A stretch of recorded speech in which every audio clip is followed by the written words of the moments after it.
Hello and welcome, mortals, to Talking is a Free Action. My name, as you had better know by now, is the Fae, and I represent the Question Masters, your absolutely exquisite, benevolent overlords of all. Now, as I'm sure you know by now, we are the multiverse's omniscient higher beings. We are insatiable in our quest for yet more knowledge, as there's always more to learn. And so, to further that quest, I hope you'll join me today in welcoming a new guest to my Villa of Veracity, freshly abducted from the material plane, the mortal known as Viorica. Now, dear Viorica, I just want to chat and maybe also throw you into some life or death situations. It's fine, we'll get to that. Don't you worry, there's nothing to worry about because you see, Viorica, we have suspicions that you're just one of several people in the material plane connected through a higher being known as Ed, who we believe exists in the real world. If anyone is in control of me but me, that is a great shame. But as long as they are a benevolent higher being, I'm sure that's fine. Well, hopefully, as you navigate my lovely, lovely nightmarish challenges, we can extract information from this Ed, and maybe we can find out if he is as benevolent as you hope. Yes, prod him with spikes. That would be good. Okay. Oh, fantastic. I plan to. Viorica, my darling, are you ready to be challenged? That's enough, thank you.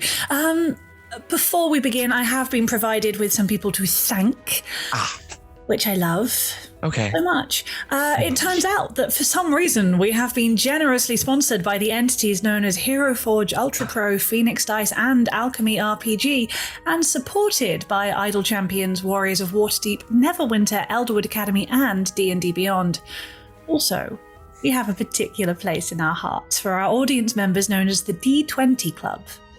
If you do want to be wise and stay in my good books, you can join them by supporting us on Patreon.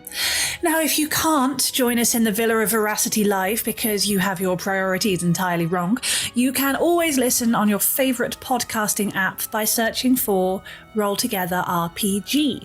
And if you wanted to engage with us in a social fashion, our influence has spread to various social media locations under the same tag, Roll Together RPG.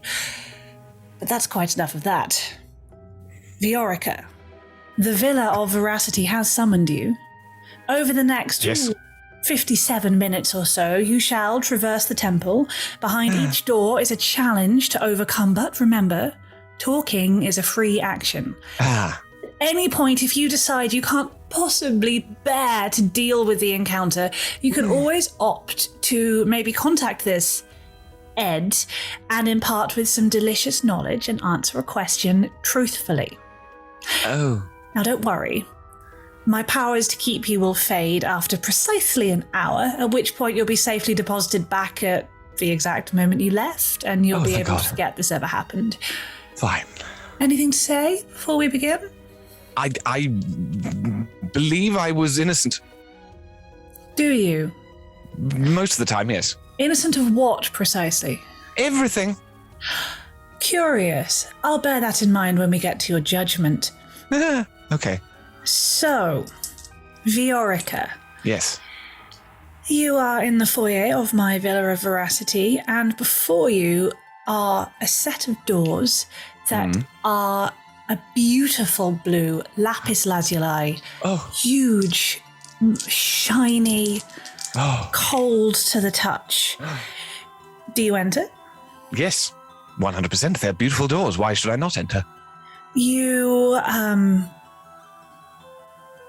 push the door open, and your way is blocked. Oh. In this room, you step in a couple of paces, but instantly your way is blocked by a large, ornate mirror, casting your own reflection and that of the foyer behind you. Or is it? On closer inspection, some things seem off. What's that? What would you like to do? Okay, I would like to attempt to touch the mirror and see if it is a way to... I do not believe that a mirror should be a blockage necessarily. Are you touching with force or just touching? As the actress said. Anyway, I believe I am merely touching, certainly with the mirror's consent. If you just reach out and press against the mirror, it is cold and smooth to the touch. It is a mirror. It is a mirror. It is a mirror. It is a mirror. In which case I shall look into my reflection's eyes for a while, because that's just worth it. And yes. Interesting. How long would you say you gaze for, Viorica? At least 15 seconds. Ooh, what colour are your eyes? The accuracy of this. Very pale blue. There we are. I do remember. Well, that's what you thought. Oh. But in this mirror, they seem bright green. Fascinating. Is everything... I'm going to try and do a few actions, and I want to see if the mirror entirely keeps pace with me. The mirror is entirely in sync. Time-wise, it seems an exact reflection. Right. So, I having entered the room, there is a mirror in front of me. Does it take up the whole sort of... You cannot get past this mirror as it stands. Interesting. In which case, I would like to investigate the mirror, because you say it is smooth and cold and generally lovely. I wish to check all of it to see if there are any parts of it that are different. You have a good old investigate. And rummage, yes. We thought it. I didn't say it. And as you feel your way around the mirror, nothing jumps out at you, but you do find yourself, naturally, your reflection is gorgeous, paying attention to it. And you could have sworn that you had rolled up your left cuff, but in that reflection, it seems to be dangling rather foppishly over your fingers. And didn't you wear the polished shoes today? But in that mirror, they seem really quite muddy. Okay, I'm going to get I'm going to get aggressive with my reflection and start hurling insults. What's it called? Telling it off. I say it. Telling off the reflection to see if I can elicit any response, to see if calling it I'm not going to say that.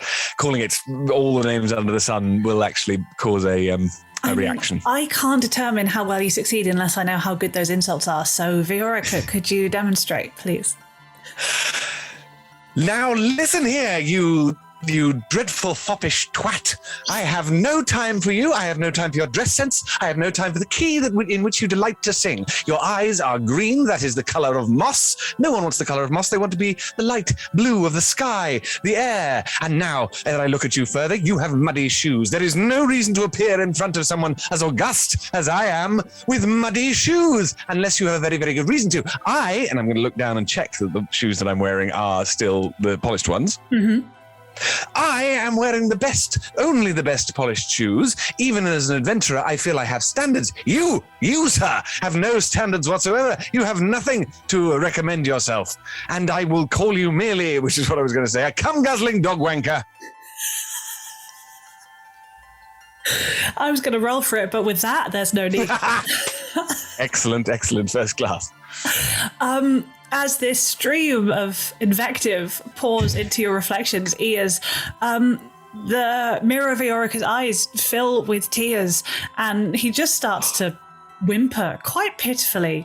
But as he cries, it washes the green out, and his eyes come back to a pale blue.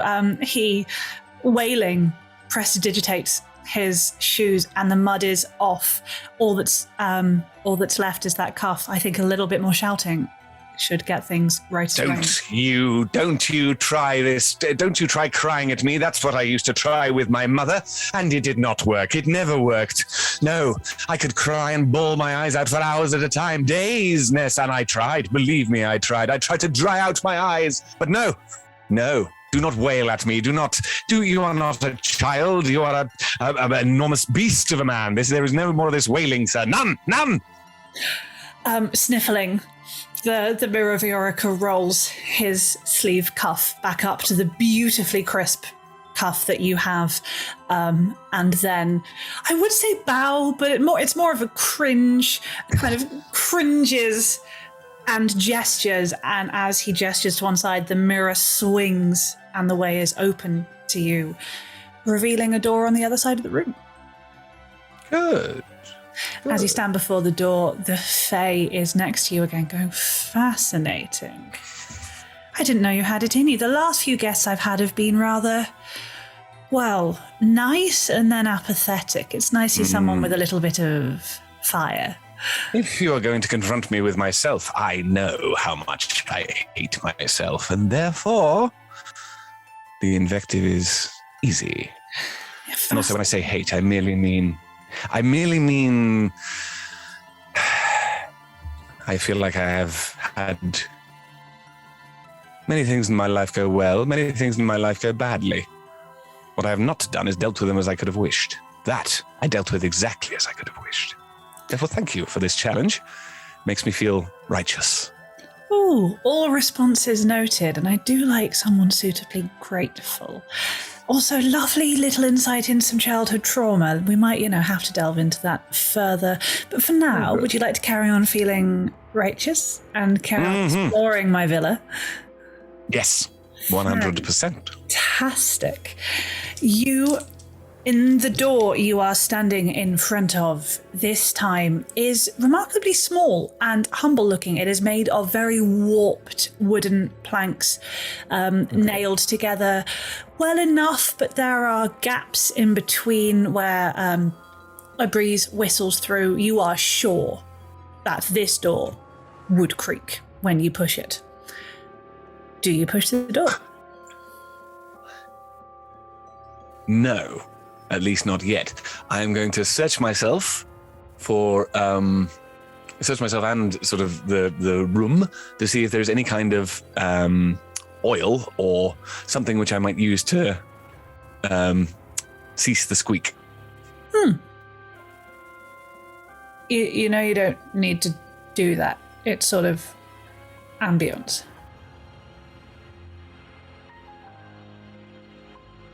I do not like squeaking. There should be no squeaking. Interesting. Good to know. You oil the squeak? Yes. Fantastic. Do you now push the door? I'm going to try and look through it and see what I can glean, because you said there were gaps, so I'm assuming I can see through the gaps. Mm-hmm. You start to peek through, and the Fae zaps you back with a non-lethal but frustrating electric shock. The surprise is part of the fun. Yes, no, that's lovely. Good to know what happens when I push the boundaries. I may have to do it more. All right. In which case, Viorica is going to as it were, block their eyes and just run at the door. Incredible. There's going to be if they're going to do anything, if he's going to do anything, he's going to burst through it. That's the plan. You do slightly hurt your forehead because you hammered into a door, but fortunately for you, it opens outwards, so the momentum carries you through. Thank goodness. And you run blindly for a moment, but then stop, I imagine, quite suddenly, discombobulated, because you swore you were inside. However, now you are in a wood. There's a small cabin ahead with a light on. What do you do? I'm in woodland, am I? So the first thing... Dark. Yes. So the first thing he's going to try and do is find a tree and hug it. So you move to a tree. If it's dark, I'm imagining there's a certain amount of blind man's buff. But the first thing to do would be to find a tree. The second thing would be once the tree has been... Let's start with the first thing. because as you move towards a tree, you hear a creak and then a snap. Your leg is caught in a bear trap. You scream like that and hop around, hoping some small puppet man might have left you a cutting implement, but no joy. Free yourself. Go on. Oh. Okay. Well, the first thing is going to be, I'm assuming, so how far up my calf have the jaws snapped? Midway. Right in that really tender, muscly bit in the middle of your calf.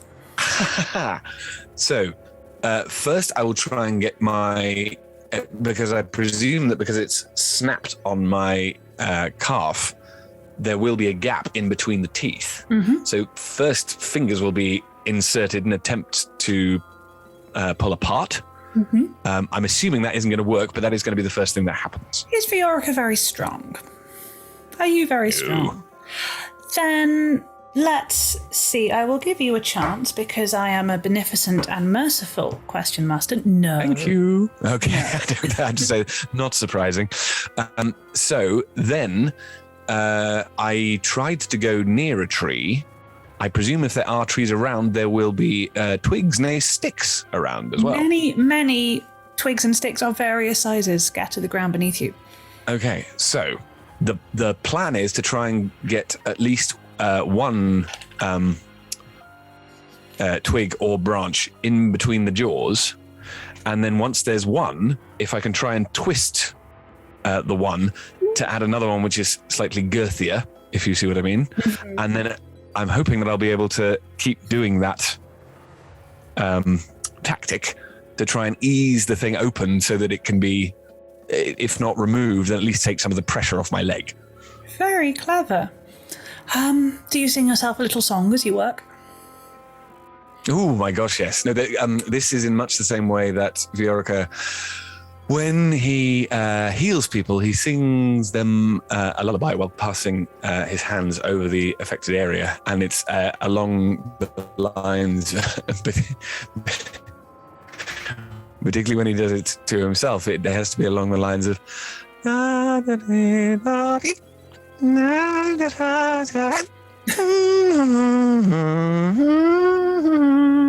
It's not entirely tuneless because I don't think he could sing entirely tunelessly, but at the same time, it's not. It's intended to be calm. It isn't calm. It's painful. That is the general idea. I am very much enjoying the yelps in between. The syncopated yelping is excellent. Would you like to roll and see if you free yourself, or would you like me to? I think I think the dice should be in your hands. Oh, you chose well. After several minutes of increasingly frustrated and agonized singing and yelping, your masterful stickwork prizes the jaws of the bear trap open and your rather punctured leg pops out. That cabin is still ahead of you, and now the doorway seems to be rather illuminated. Right. So, I'm going to get another quite long stick, because it is presumably still dark in between where I am and the cabin. I will set up a sort of, as it were, a blind man's cane, moving in front of me, in order to knock into anything which I might be about to walk into, and specifically to set off any more bear traps that there might be. So, heading forwards, I will get to the penumbra of the light that is spilling from the... Will you, though? No, you will. I'm being horrible. You are a harsh taskmistress, but it is wonderful. Now, once I've got to the penumbra of the light, I would like to, because I presume that the light is being cast in a circle round the hut. Mm-hmm. I would like to trace the outline of the circle and just be able to go all the way around the hut before actually going into it. You see absolutely nothing interesting. It's almost like this hut was a decoy purely there to make you set foot into a bear trap, and is now on the way out. How annoying. Very well. In which case, I will Are there any windows in this hut? There are, but they sort of look badly drawn, with all, kind of to direct the reader's attention towards the door. Ah, fine. There would be no way to smash one of these windows. Don't smash windows in my house. Very well. I think. I hope that phrase gets said just as Viorica is doing. Oh, it does. And he's going to drop the stick behind him, having launched it back, and go. Good boy. Very Would well. you like another challenge? Am I bleeding from the? Like, how real is the pain from being in a bear trap? Currently, very real. Oh. Let's see. I'm hoping that I won't have to do that again. Oh, I never repeat myself. That gets very boring. Good. All right then. And we'll stride through the door of the hut. Fantastic. So this is just this cabin door illuminated with light, almost like it has a big exit sign above it, but doesn't, because that would be on the nose. And you find yourself. Where do you find yourself, Viorica? Ooh, it's you. You walk into this cabin. The pain in your leg is magically healed. That bit of rust that was really concerning you is gone. All is well. No scars, no sign of the puncture, no pain. Great. And it's odd because you've walked into this cabin and it was a cabin. Why did it look like your bedroom back in Baldur's Gate? And who is that sitting on the bed? Very waifish, tall, shy, desperate to prove himself, long blonde hair and very pale blue eyes. It's a level 1 Viorica. As you stand in the door, little Viorica hears an intruder, turns, and then instantly realizes who you are, because level 1 Viorica is smart, and excitedly asks you for advice for little Viorica's current situation. So please, Viorica, you know full well what level 1 Viorica's situation was. Please advise him. Everything is going to get much worse before it gets better. But you will be able to prove yourself. You will be able to know that you can be relied upon. You will be able to kill something. You will be able to save someone who is very, very dear to you. What you will not be able to do is love yourself, at least not for quite some time. What you will be able to do is make other people very, very happy, both through the beauty of your voice, which will always remain with you, and also because you have a belief in things that are good. People will try and take that from you.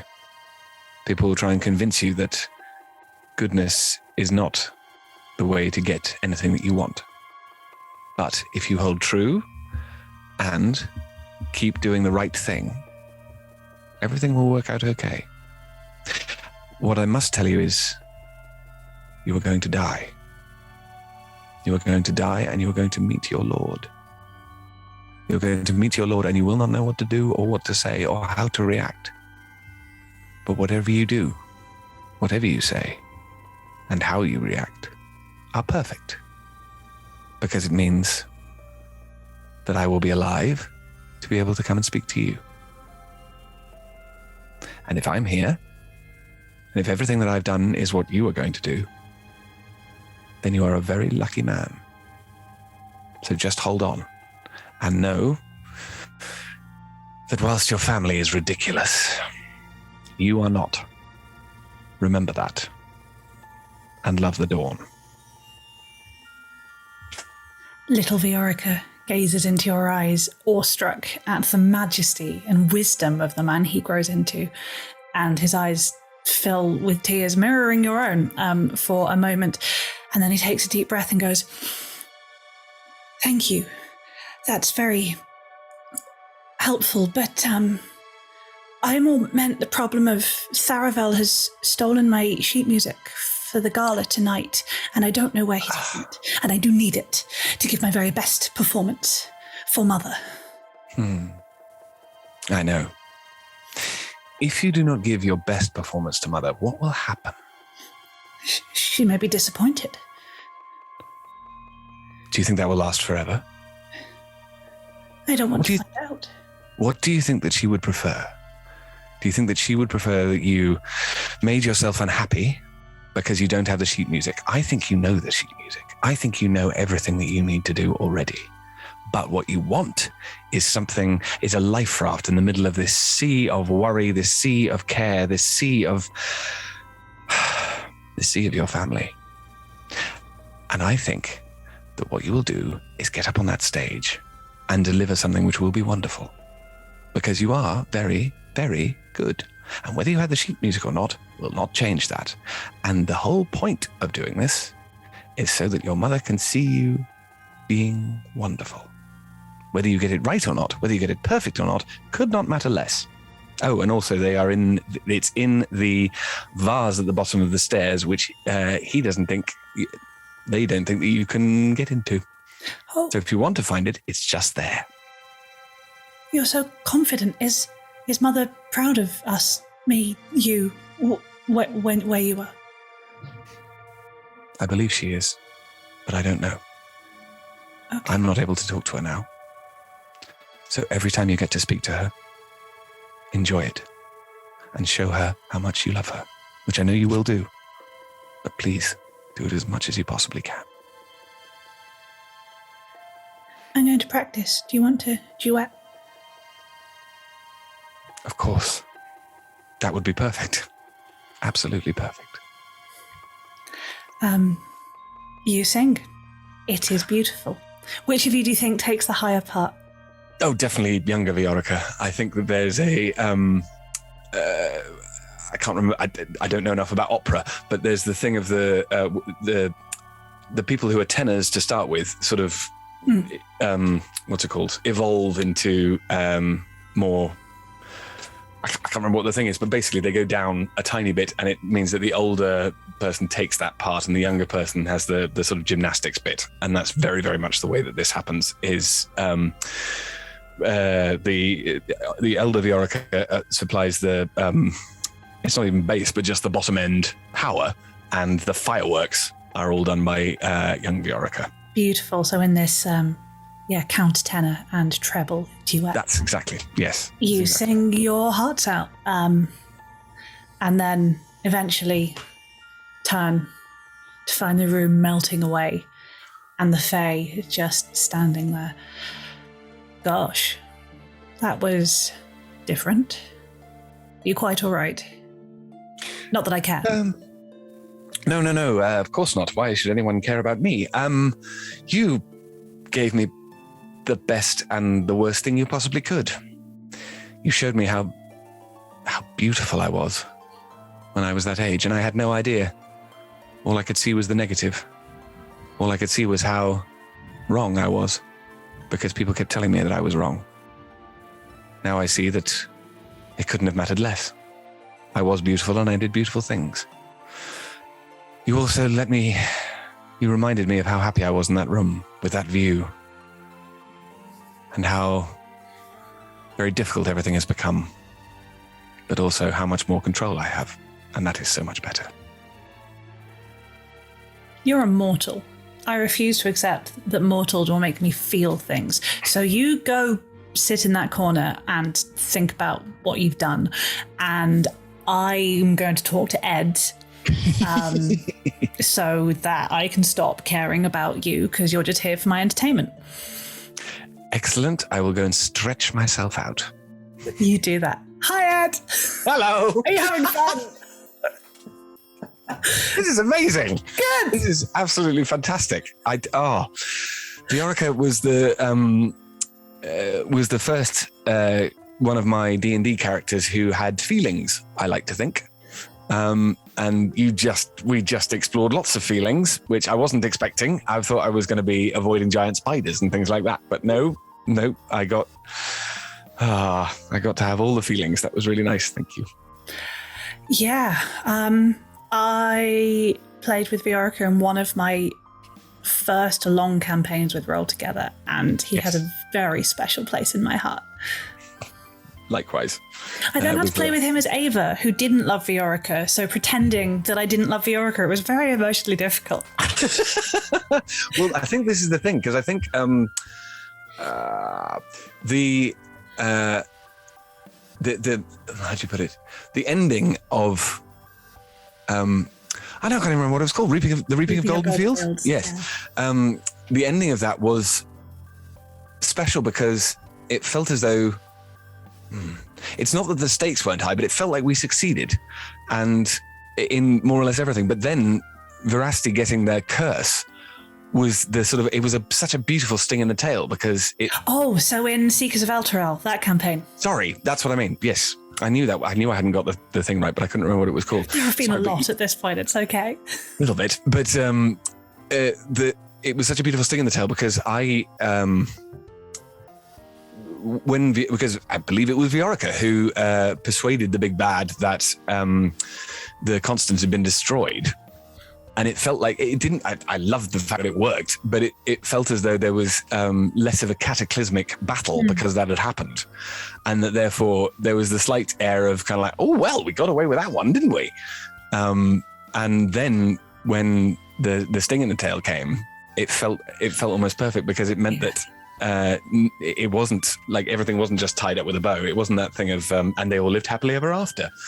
And I felt like that was a really beautiful thing because it felt much more like real life, if you see what I mean. As in, no one comes out of a situation completely fine. That's just not how it works.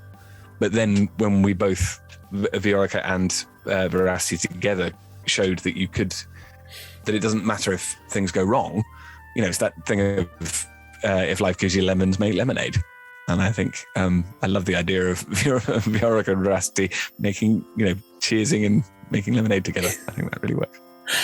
Oh, yeah, for sure. That is still one of my favourite endings of a campaign ever. Because you're right, the session 11 fight was cool and was awesome. But I had packed Blight and it was a plant creature. So we did a lot of damage incredibly quickly and I was feeling quite invincible. And then, Viorica pulled the best bamboozling of all time. We were like, we did that. And then George just injected so much creeping peril into the build of the last session 12. And then suddenly, it was awful.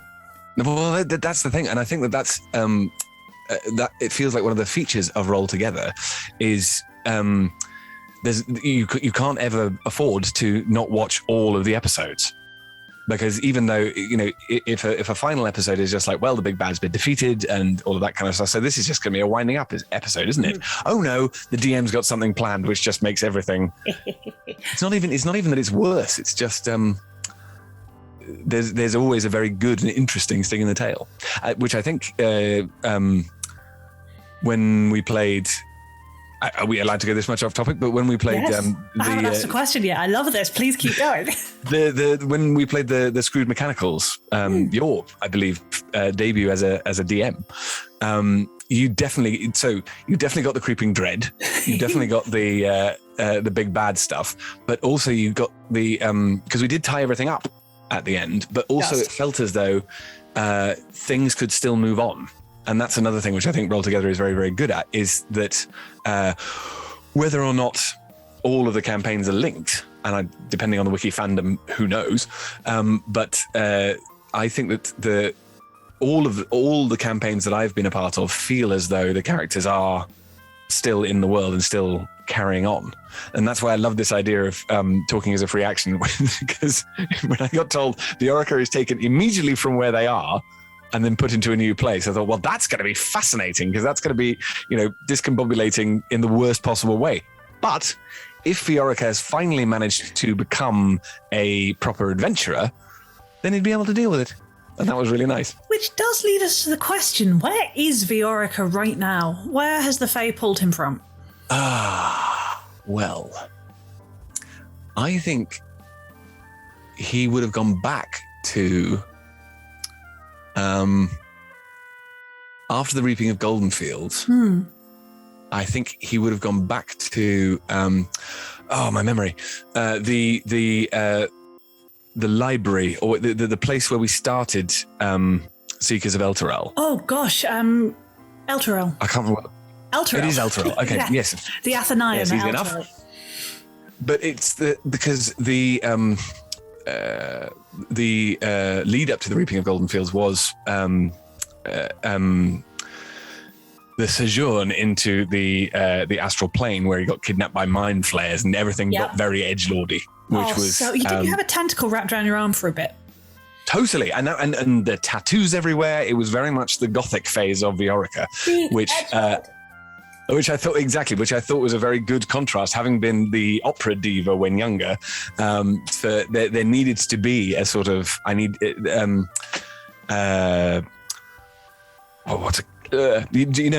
Gilgamesh, the tale of Gilgamesh. Of course.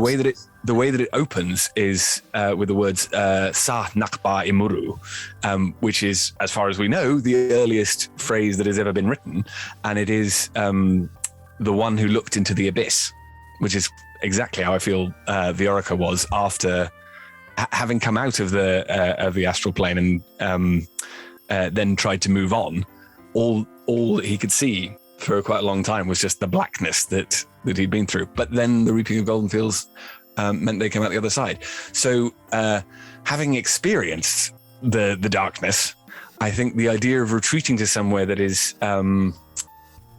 how do you put it? Intellectual, but I don't mean that in a snobbish way. I more mean as in you can learn stuff that is higher and beautiful. If you go into a library, you can read about music, you can read about philosophy, you can read about all of the things that can feed the soul, as opposed to the darkness, which just makes everyone sad. Great philosophy. True. Amazing. Well, exactly. So, yes, because last we saw Viorica, he had saved Golden Fields from the Wand of Orcus, which is safe out of harm's way and not hurting anybody right now. And yes, heading back to the Athenaeum. Athenaeum, that's the one. Do we know where he might be off to? Do we have any plans of seeing Viorica in the future? Well, are you allowed to say? There is potentially a. I don't think it's not a reunion, but there is a potential of a campaign coming up called Drowning in Blackwater, which you see my memory. I can't even remember the premise of it. I think the idea is that Viorica is again united with Prosperous and a few others who are of the shepherds, and that there will be another reckoning. And I think that having removed the tentacle from his arm, Prosperous has a lot of time. Viorica has a lot of time for Prosperous, but sees them. How'd you put it? Sees them as more of an old friend than as a. Do you know? When you have an old friend, they change, as you do throughout your life. You're never going to stop being old friends, particularly if it's a 20-year-long friendship. You're not going to give up on the friendship, but they may change to become more themselves, and that may take them slightly further away from you. The friendship is never going to stop, but the intimacy may change. The feeling of what it is that you are to each other may change, but the friendship will never go. And I feel like that's the feeling with.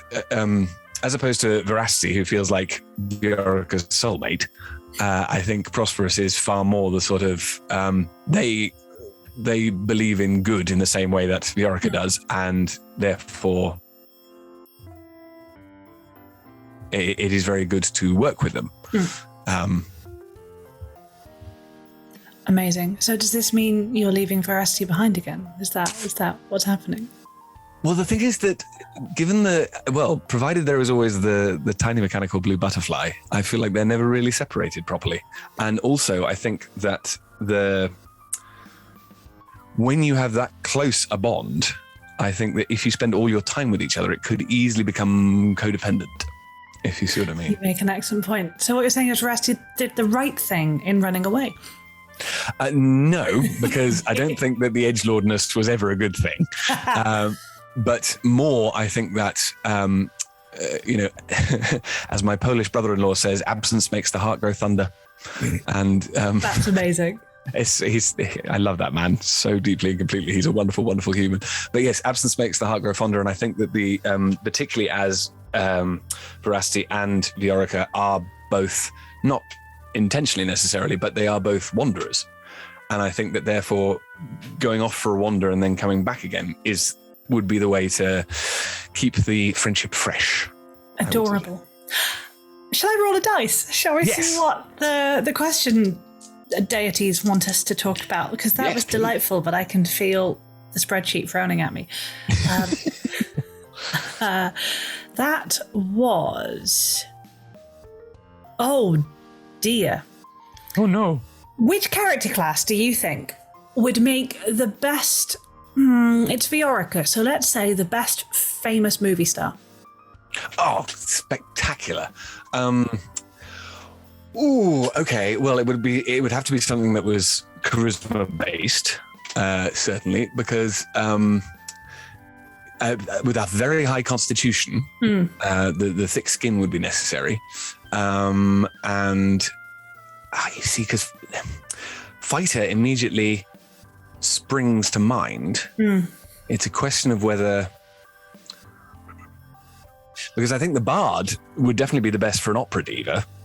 Part of the reason why I picked it. But I think that if it's going to be a big movie star, because you see, now that's embarrassing. I'm slightly imagining Tom Cruise, because I'm thinking someone who could do all their own stunts, someone who is not entirely what's the word? Sane and sensible. Because I think that if you're in that sort of rarefied an atmosphere, there's going to be a certain amount of craziness that is, washing around in that in the brain of a movie star. You need a bunch of stamina, don't you? Whether it's theatre or film, bards just swan in and wow everyone and then go away again. But if you're actually doing it, you need a very high constitution, very high stamina. The centre is exactly so. I think is a sorcerer charisma based? Sorcerer's charisma, so is warlock. Yeah. Well, in which case it's got to be a warlock, because if you're going to be a massive movie star, you will have had to sell your soul to something. This was what I was thinking. I wonder if it was me being too cynical.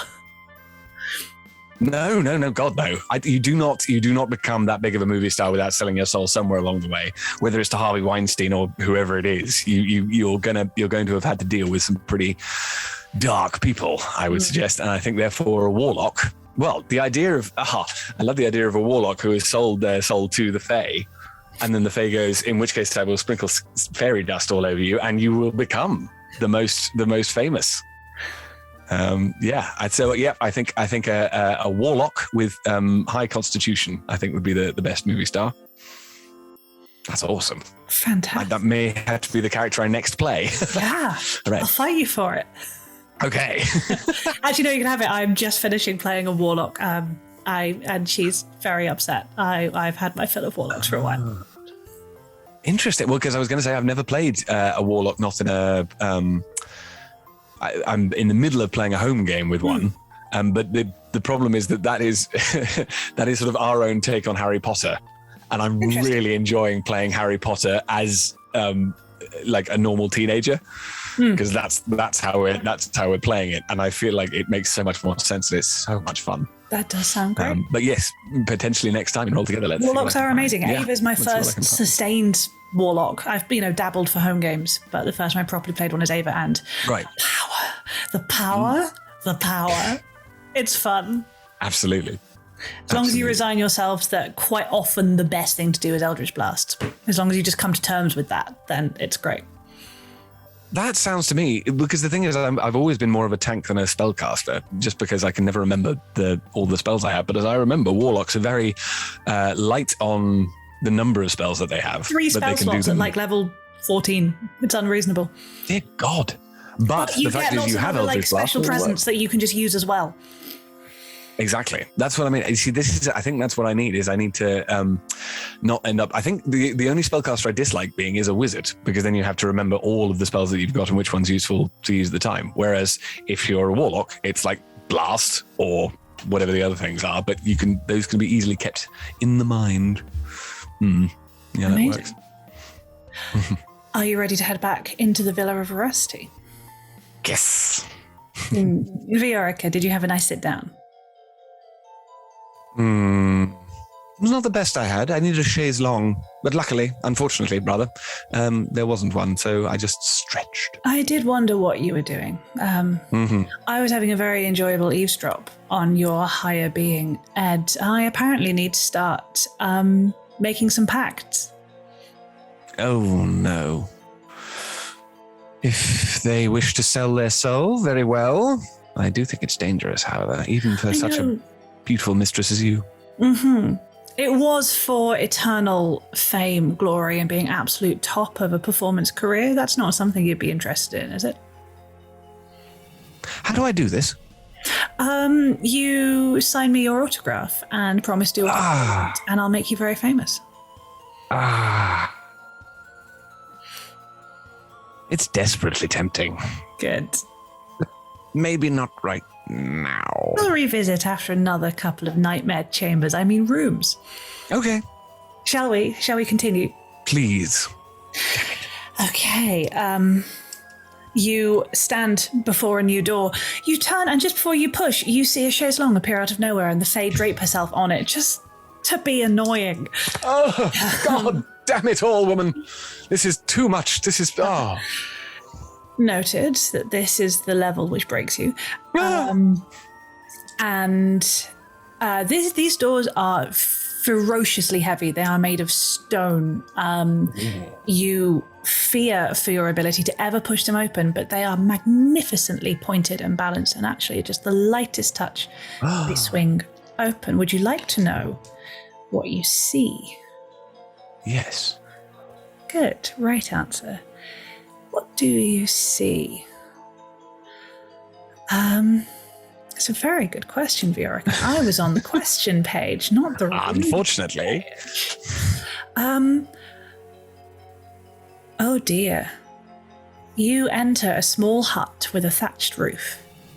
In the centre, keeping up appearances and all of the stereotypes, a hag toils over a cauldron that contains the antidote for a terrible poison inflicting...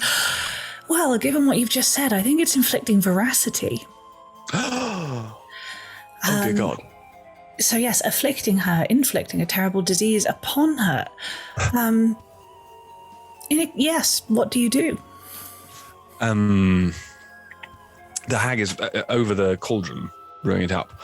I think that is the expression that goes over Viorica's face, of sort of, and he runs forward and falls on bended knee before this hag.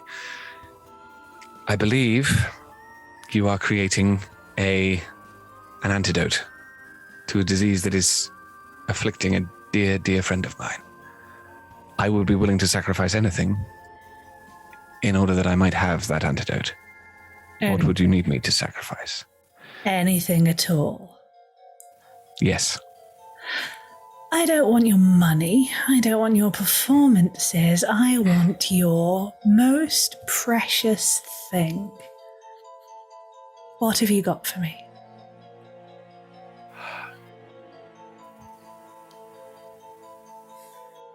Okay. So there's two things. One of which you can certainly take. One of which, if you do, I don't know what I will do. The first is my sword stick, and will withdraw, unsheath the sword stick, and also do a sort of get through the thing, because that is the casting mechanism for most of Viorica's spells. And so he will, having done that, resheath it and lay it down in front of the hag, and then say, the other one is my vocal cords. That is my most precious possession. If you would make me silent, it would reduce me immensely, but if it meant that I could save my friend, I would. She's worth that much to you. Oh, yes. She's a very small, very annoying gnome that sets fire to things. In your opinion, maybe. It will hurt.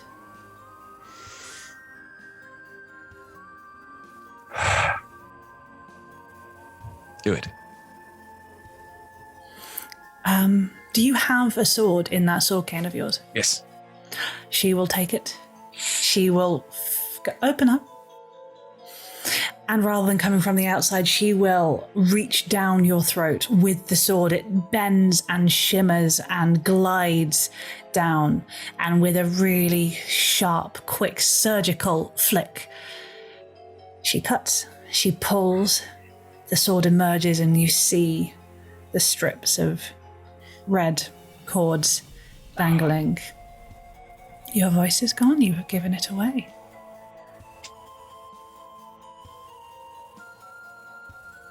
The room dissolves around you very quickly, and the Fae stands before you, giving you... So that's Ed, not Viorica, that's doing that. Fascinating. Goodness. We've had other people on here professing to be kind and lovely and generous, but that is the most selfless thing I've ever seen someone do. However, you are less fun now. She flicks. Your voice is back.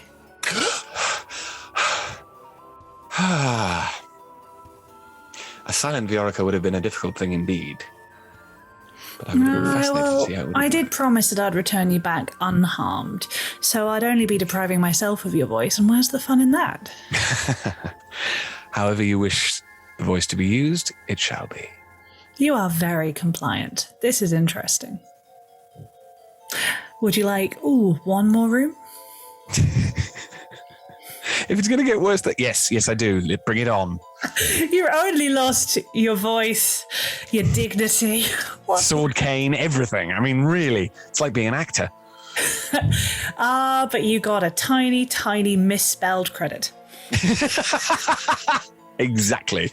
I'm very sorry. No, it's totally right. Well, in a slight different change of mood, you push open the next door, which is more of a farm gate, really. And as you enter, you are in a farmyard. Dust swirls about your feet. And in front of you, there's one chicken. It's just a chicken. Or is it? It's an abyssal chicken. No, it's not. Chickens. You look closer still. You rub the pain and confusion out of your eyes. It is 100 abyssal chickens. What do you do?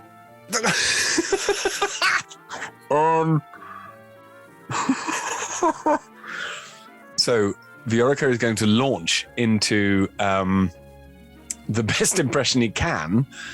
Is there such a thing as an abyssal cockerel? There is now.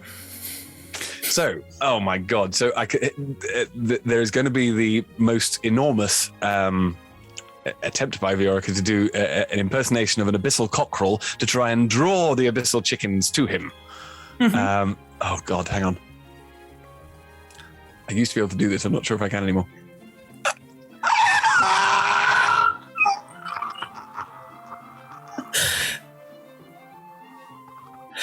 It goes on for longer. I'd like you to know that we got 2 seconds of that and then your mic peaked out. I'm not surprised. That was a horrible noise. I do apologize. It wasn't what I was expecting, but it was awful. You're right. Yeah, really bad. Really, really bad. So that is the attempt. What happens, I think? I think what you've done is caught their attention. As you make this abyssal screech, you do notice that the gate behind you into the farmyard has vanished. The farmyard fence around you has scaled up, and across the farmyard, with all abyssal chickens between it and you, is a nice, shiny-looking gate that beckons out towards abyssal chickenless freedom. Okay. So, talking is a free action. Just talking is a free action. As Ed for a moment, there was a time when I think I was 11 or something like that, and we'd gone to my parents had taken me. Well, they'd gone to tea with somebody, if you see what I mean, and they told me and the other children to sort of go off and explore, because we were up in Scotland, and so just go off and explore the the wonderful glens and things that were all around the house. So we did, and we found a very quiet, very small, very lost and alone-looking duckling, which, I mean, must have been about that big. And so I, in a fit of, well, I don't know what else to do, started going at it. And it started following me. It was possibly the cutest thing that has ever happened to me ever. And so it started following us. And me and the other children were like, what? Do we just take this back to the house? And after we tried to shoo it away a couple of times, it wouldn't go away because it had apparently latched onto me. So I just kept going back, going. And we got it all the way back to the house, and showed our parents this thing, and they all went, "Oh my God! Well, that's brilliant. I don't know what we do with this." And so they put it in a shoebox with some straw and all of that kind of stuff, and some greens and things for the thing to eat, and just put it in a cupboard. And we were going to ring up the RSPCB the next day and find out what had happened to it, but unfortunately we never did bring them up because it passed away overnight. And why? This was the most cute and wholesome and lovely story, and then you made it sad. Well, that's what happens. It was kind of the real life thing. It was immense. It was quite sort of affecting all round. Oh. I felt like I had a connection with this little duckling. I'm sorry that your duckling baby died. Well, it wasn't. It was so odd because it definitely felt like there was a. I didn't want to be its mother, but at the same time, it was kind of like, you're a very cute thing. But yes, so what Viorica is going to try and do to get... They are not cute. They aren't dead. They are fighting you. This is the thing. So I think there's going to be it's going to be a question of sort of charging through and then attempting to... obviously, Viorica isn't going to be able to fly, but basically there's going to be there's going to be trying to be an impersonation of abyssal chickens whilst making the noise of the abyssal chickens, hoping that this will mean that either Viorica will go under and be destroyed by the abyssal chickens, but at least will go down attempting to be part of them, if you see what I mean. I see. I think. Again, you do have a very high performance, and you're a glamour bard, so you can all the creatures you are performing to. I feel this is already a fairly low DC. I feel if you could demonstrate for me, Viorica, your impression of an abyssal chicken, then the DC will get lower still. Okay, hang on. I'm gonna have to stand up. I didn't think that was going to work. Incredible. No, definitely. Okay, it's going to be a question of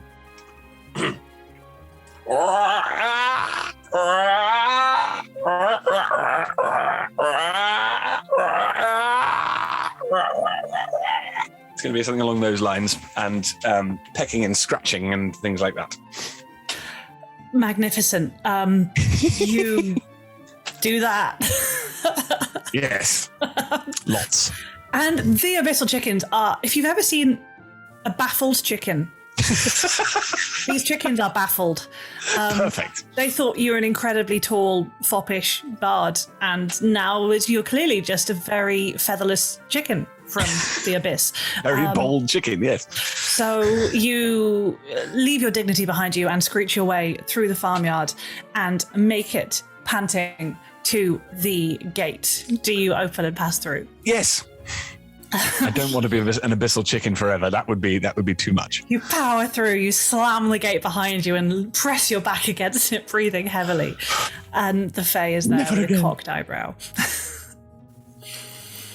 I was thinking you were rather intriguing and interesting and absolutely an incorrigible flirt and maybe worth keeping around. And then after that humiliating display, I think our time together is in fact up.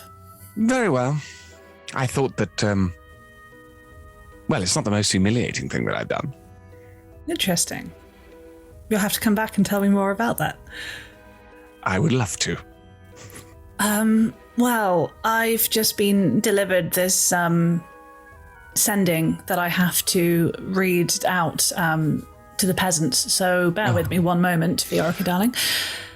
Thank you, Viorica and mortals, for joining us for Talking as a Free Action. You will find me or one of my inferior colleagues every Friday at 6 to 7 p.m. BST, and on Mondays and Tuesdays 6 till 9 we stream these D&D documentaries where you can follow the adventures of people just like Viorica, and maybe in fact Viorica in the not too distant future. All of this magnificence streams at twitch.tv/rolltogetherrpg, and the VODs are available immediately after the stream to catch up, or you can find all our content on YouTube very shortly after. And you can even enjoy our dulcet tones as a podcast, so you would miss Viorica's abyssal chicken. Which would be a desperate shame. Very upsetting. Many thanks again to our beautiful D20 Club on Patreon. They are the sensible ones, staying out of my clutches by being very supportive and wonderful.